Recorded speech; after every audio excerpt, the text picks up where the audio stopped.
France और दीगर ममालिक ने जो वो फ़लस्तीन को आज़ाद रियासत के तौर पर तस्लीम कर लिया है और कल जो वो यूके के अंदर फ़लस्तीन की एम्बेसी के क़याम के साथ साथ फ़लस्तीन की एम्बेसी के अंदर फ़लस्तीन का झंडा भी लहराया गया। यकीनन तौर पर जो वो इस अमल से जो वो अमेरिका और इसराइल को जो वो इस वक्त बहुत ज़्यादा तकलीफ हो रही है, लेकिन देखा जाए तो फ़लस्तीन को जो वो मुकम्मल तौर पर पत्थरों का ढेर बनाने के बाद और वहाँ पर लोगों और बच्चों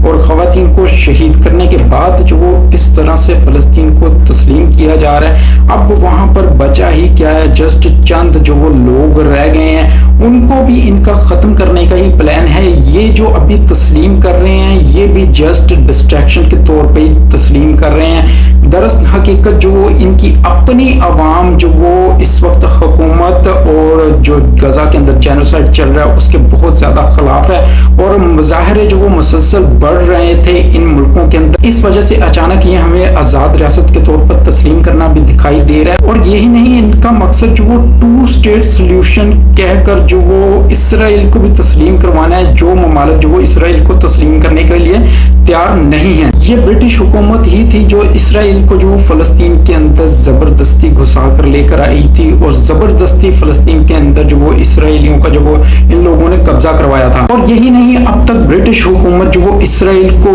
असला और बारूद फराहम कर रही थी गजा को कम्प्लीटली तबाह करने के लिए। तो यही लोग अचानक से जो वो गजा के बच्चों के, गजा के लोगों के खैर ख्वाह कहाँ से हो गए। इनका मकसद लोगों को डिस्ट्रैक्ट करके जो वो खामोश करवाना है ताकि जो लोग मुजाहरे वगैरह कर रहे हैं वो चुप करके एक साइड पर हो जाएं और उनको यही हो कि अब आज़ाद रियासत के तौर पर फ़लस्तीन को तस्लीम कर लिया गया है, अब कोई जेनोसाइड वगैरह फ़लस्तीन के अंदर नहीं होगा। जबकि दूसरी जानब आप देखें तो ना तो अमेरिका इसके ऊपर एग्री हो रहा है और ना ही इसराइल एग्री हो रहा है। वो कम्प्लीटली बच्चों को वहां पर कत्लेआम जारी रखने के लिए जो वो बज़िद हैं। अगर हम ये कुछ लम्हों के लिए सोच भी लें कि ये लोग गजा के अंदर अमल लाने में कुछ ना कुछ किरदार अदा करेंगे